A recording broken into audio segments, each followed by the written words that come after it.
Thank you very much, Professor Puskás. And you may allow me just to add something which is particularly dear to me. And I think that is why Professor Puskás was so kind when speaking about me. You know, we've been making a team in all the efforts aimed at the accession of Romania to the European Union. He was the head of the Romanian team for negotiations. I was, in a way or another, the permanent second to him in my capacity as ambassador to the European Union for more than 7 years. Well, ladies and gentlemen, first of all, I have to say that it's good to be again here in the Institute of Cultural Diplomacy, and I'm most grateful for the invitation to the Institute, but also to Mark Dolphin. Of course, I'm particularly honored to be here, since as I see that I see not just young students, but also people who have a lot of experience, and I'm absolutely sure that you may have already heard what I may say from what... very young students and young people. Absolutely. Well, I think that everybody would agree with me that you cannot measure youth just by number of years. It's very much more. So, and I see here that there is only young people. There are only young people. And I would add something, you know, there is another particular reason for me to be very much happy to be here today, because that makes me feeling again what I used to be. I had another incarnation before getting back to diplomacy. I was a lecturer and professor at the Romanian Economic University, as I was teaching about the international economic relations. You know, and being with students is always not just a challenge, but it's a very reconforting moment, because with students, young people, they are not those who are always keen to be politically correct. They also raise questions and make comments as they think. And that's an important point for somebody who wants to improve his own activity, as in my case. So I'm most grateful that I have this possibility to talk to you. Now, I understood that I have to speak very briefly, because unfortunately in 25 minutes I have to leave. I have another appointment which I cannot miss, about the soft hard power, the role of the European Union and the capability of the European Union and relations between the EU and the United Nations in this respect. Now, of course, there is no need to elaborate on concepts or otherwise. I would simply say that I find it most appropriate to talk about soft, hard power in the Institute of Cultural Diplomacy, because actually, when you talk about this concept, it has to do also with, how to say, academic thinking, with the culture itself. And so it's directly in between the Institute, which is aimed at helping people understand how culture can be used in order to promote international policy objectives and to promote peace and security through culture and through cultural contacts. Now, I will not elaborate on the definition of the soft power. I think that the best one has been given by Professor Ney from Harvard, who was simply saying that, that soft power means the capability of an actor to promote what that actor wants, to attract others to what he wants. I would add, now trying to draw from the EU experience, the capability to make others want what you want. And that's the most important thing. And not through hard instruments of, let's say, promoting an objective or another one. And here I'm coming to the European Union. And when we look into the various actors, global, be they national states or international organizations, in talking about the hard and soft power, of course, that has to be linked directly to the other concept or the other binomial relations, hard and soft security.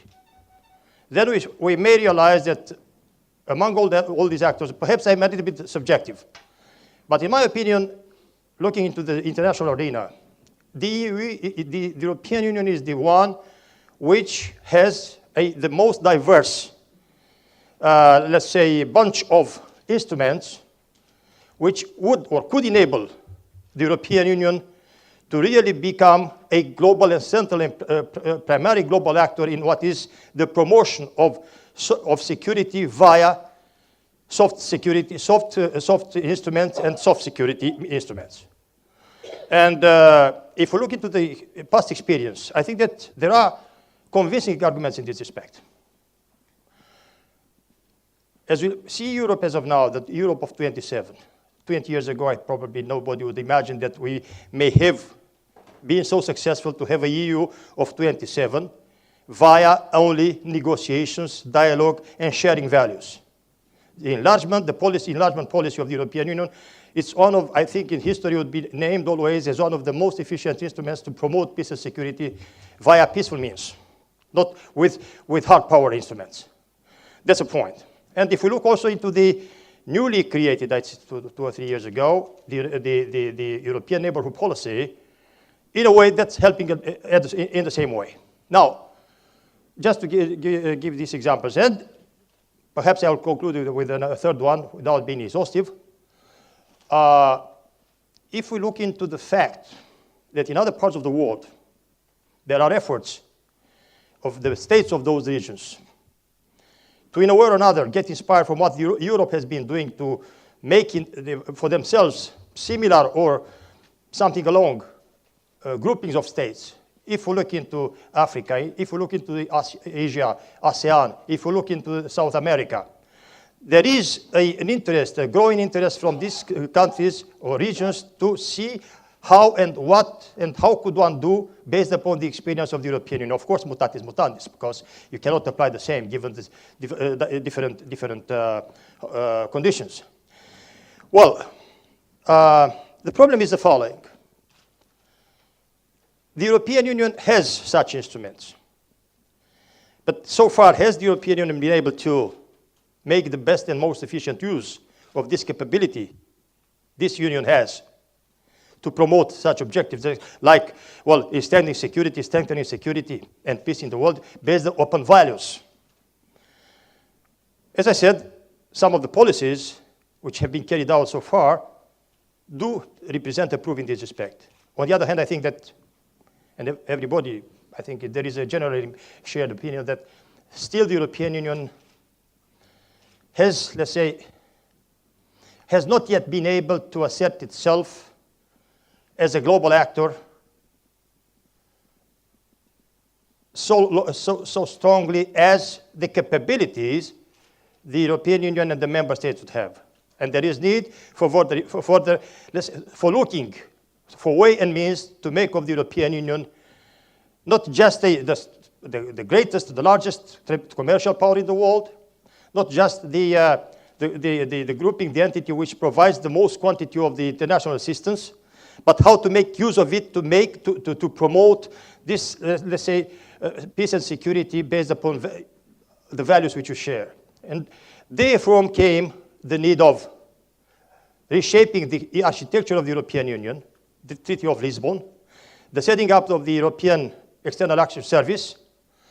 And here, and I'll get close to my remarks because I would like to leave room for comments and Q&As. And my question would be, of course, it's too early to call, if I may say so. It's too early to say only after one and a few months here since the entry of the Treaty of Lisbon to judge whether what came out from the Treaty of Lisbon is offering the best premises for the European Union to assert itself to the level of the capabilities as a global actor.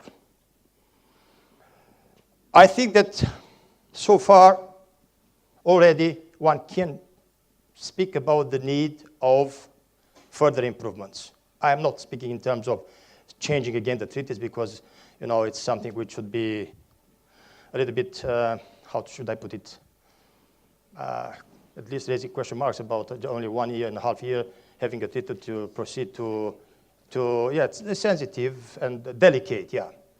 But nevertheless, there is a need of that. And there is a need all the more as I observe, it's my personal view, that was, of course, probably because of the current financial and economic crisis, which, well, current has been there for 2.5 years or more, Some countries have been successful, and here in Germany, I think that Germany has been one of the most successful in terms of taking measures so as to get out of the crisis. But nevertheless, as we see how things are dealt with in terms of dealing with the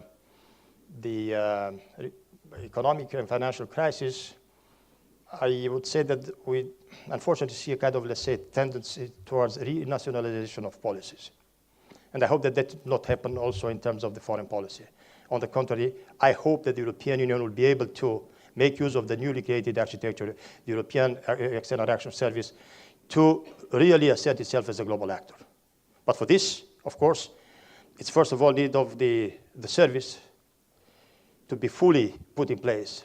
It is still, after 1.5 years almost, I mean, all the let's say the instruments and the structural, the administrative structure of the service are not yet all put in place. And secondly, the European Union has to prove, and I hope that the use will be made of this service, to be so far, in my opinion at least, as far as international relations are concerned, international events, the EU as an actor has been, in most cases, in my opinion, reactive rather than proactive. And I'm looking for the moment when I would see the High Representative, somebody would say the Foreign Minister of the European Union. I personally would have preferred to have such a name, but since there are sensitivities looking into the tradition and history of some member states, difficult, because it's something which some people would confuse with the idea that everything from what belongs to the foreign policy, if you name somebody in the European Union foreign minister, that means that you lose as a member state the foreign policy dimension, which is not true, but that's it, okay. But what I want to say is that there is really a need for a more assertive, for more proactive and preventive action by the European Union, not just to react and, of course, go where things are happening, crisis, with the money, with the policies and so on, but only after. And with this, I will conclude. Of course, there had been, if I had more time, I would have been probably entering into more details on these issues, but I'm now waiting for, in the 15 minutes which we have still at our disposal for Q&As, and hopefully I will be able to also answer. I'm not sure that it will be satisfactory to what I'm going to say. Okay, thank you very much, Ambassador. And we'll enter now a question and answer session.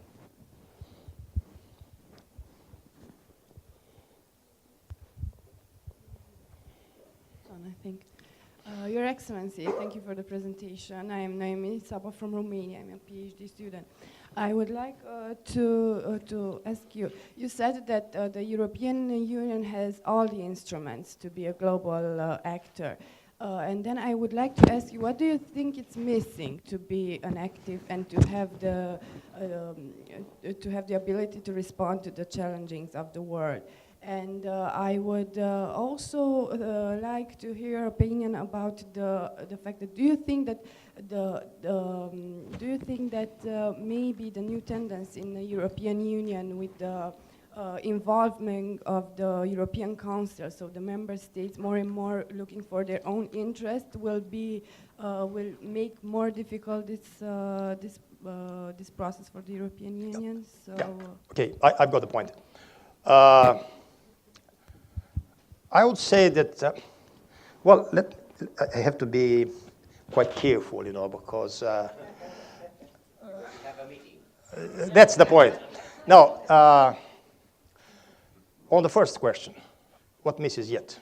I think that, first of all, it's linked with the second question.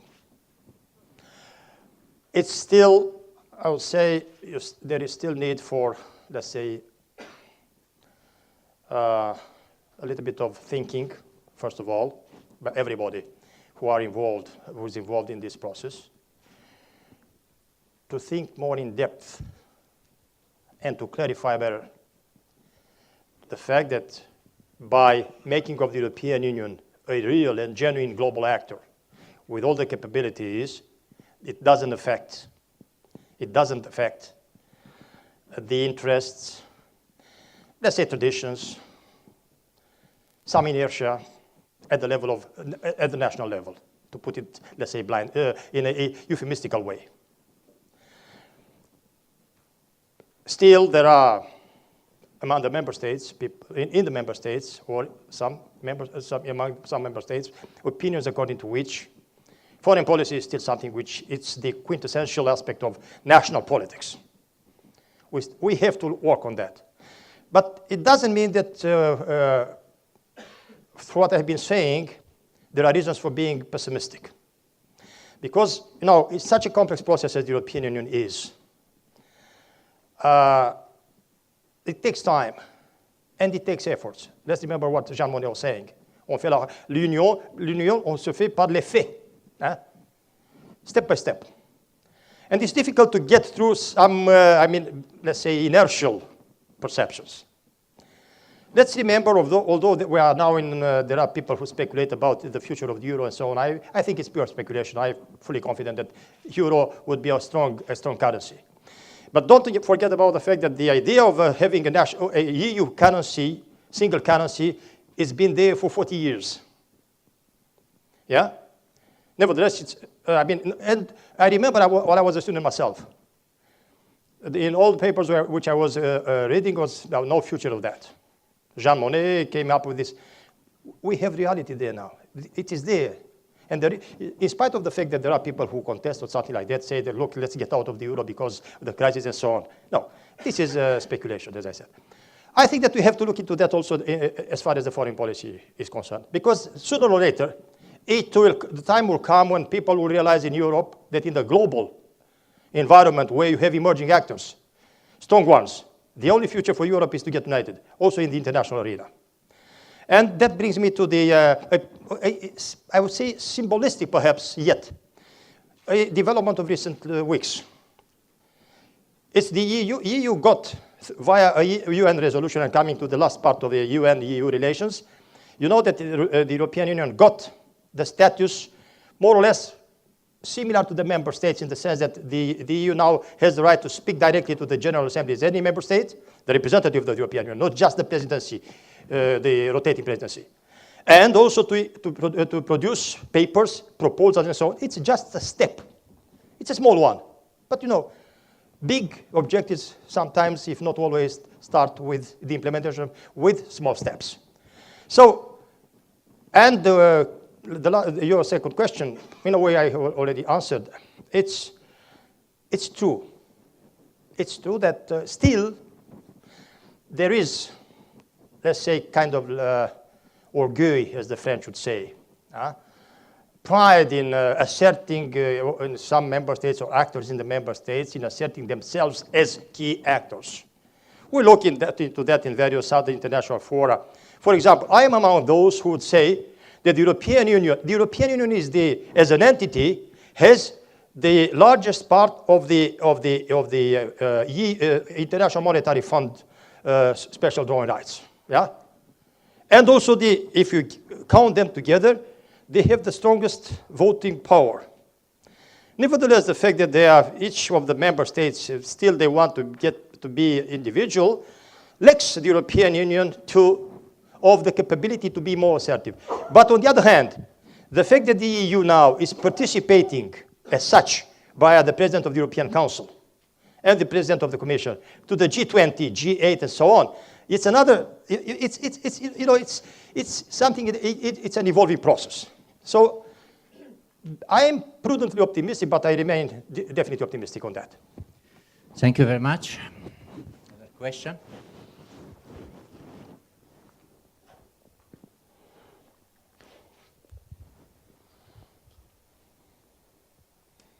Good morning. My name is Orla. I'm from Ireland. I'm doing an internship here at the ICD.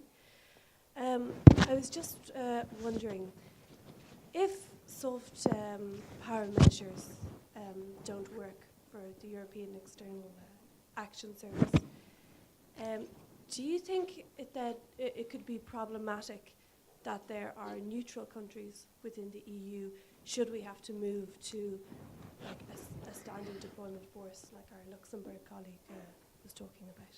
Thank you. No. Ireland is a neutral country. So and there are others as well. I mean, but you know, I think that there is no contradiction in that. I mean, there is no hindrance because of that for the European Union to be able to act not just with soft power. Well, look, we've been developing in the European Union also a security and defense policy. And don't forget about the fact that the Treaty of Lisbon provides for what is usually called the enhanced cooperation, which leaves room for those member states who want to get into a specific action to get in, others who may not, they are not to get in. So it's the legal framework of the European Union allows for that. So that's why I would not see difficulties. Of course, if you ask me as a person, I would like that all the member states, I mean, join and participate in the implementation of the EU policies once they are agreed upon. But we have to be realistic at the same time. And to see that when we look into the history of the European Union, actually, the big, let's say, steps in the integration of the European Union, or the most important part of them, have been the result. They started as, in a way or another, enhanced cooperation. Schengen didn't start in 17 member states as they are today. It's been 25. Yeah. Same is for the euro, the currency. So it's step by step. But sooner or later it comes. And the Treaty of Lisbon as well leaves the possibility for the member state to join or not a specific, let's say, further step of integration. Equally, for the first time, of course, the Treaty of Lisbon now leaves room for the possibility, if a member state would like to get out of it, to do it. But I'm absolutely sure nobody will do that. Thank you very much. May we take one more? Yeah. Okay. 5 minutes. Hello, Your Excellency. My name is Oana. I'm from Romania. Thank you for... We are good with Romanians here in Germany, yeah? Yes, Are we? indeed. Okay. Thank you for the presentation. Thank you also to Dr. Constantinescu and to Dr. Pușcaș. And, well, we are talking about the relevancy of the EU and, well, EU is united in diversity. We see the diversity, but I don't really see the unity in it. So, as you were saying, foreign policy is perceived as a domain of the nation state, and we all know about the rising Euroscepticism. And of course, I think this issue will become a bit more severe now with, for instance, the immigration issue that, you know, it's coming from Mediterranean and Northern Africa. So my question would be, how can EU become a singular voice and a powerful actor if we have this sort of issues within the Union? Okay, very briefly. And perhaps it's there you will find the reason for optimism. If you look back into again to the development of the European Union, yeah, every time the EU got through or crossed a deep crisis, it did not make steps back. From every crisis so far, the European Union only made steps forward. Look into the 60s years, yeah? Look into the Single Act, how the European Union and the European communities came to the Single Act, which created the single market. I remember, I was in Brussels already by that time, during the negotiations for the Treaty of Maastricht. There were still difficulties.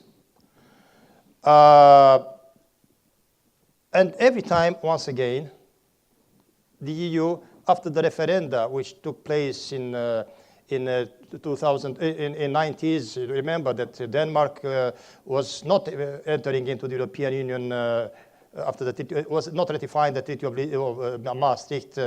They needed to. It was happening in the case of Ireland recently with the Treaty of Lisbon. Nevertheless, it moved ahead.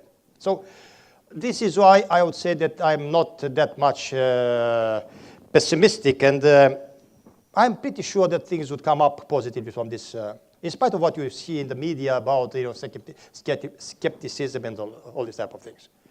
So that's my reaction to your question. The second aspect of your question was? That was about like, how can we overcome Yeah. And yeah, it's about how we come to a single voice. Well, I think that the best example that we can do that is what's happening in the international trade negotiations. The European Union has been there, a single voice, for a very good number of years, decades. And the European Union in the WTO negotiations has always been EU which negotiated, and not the member states. And that's perhaps one of the reasons why, when negotiations on international trade take place, the European Union is really considered as the key actor. Just an example. But there are others as well. We can. Enlargement policy. Of course, there were different positions by the member states, whether and when to admit a country and so on. But the enlargement, at the end of the day, was a policy assumed by all the member states of that time when the negotiations, then the enlargement of the European Union took place, the various enlargements. So I'm pretty sure that, but we have to be, in a way, patient. We have some patience. We have to have some patience because, as I said, the integration in the European Union is a very complex process. Actually, it's transfer of powers, transfer of responsibilities, and so on. And it's like in a family. Like in a family. When kids grow, they start pretending something. Their parents may be reluctant. Then they may be convinced that there is no alternative, perhaps because they realize it. Perhaps it's against their will, but they have to face realities. I may make a kind of a comparison this, here as well. But, of course, what is. Okay, last question. Thank you very much. Thank you. Okay. There is still one question.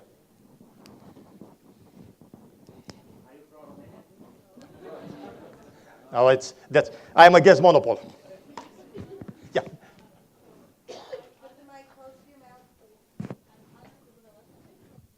Yep.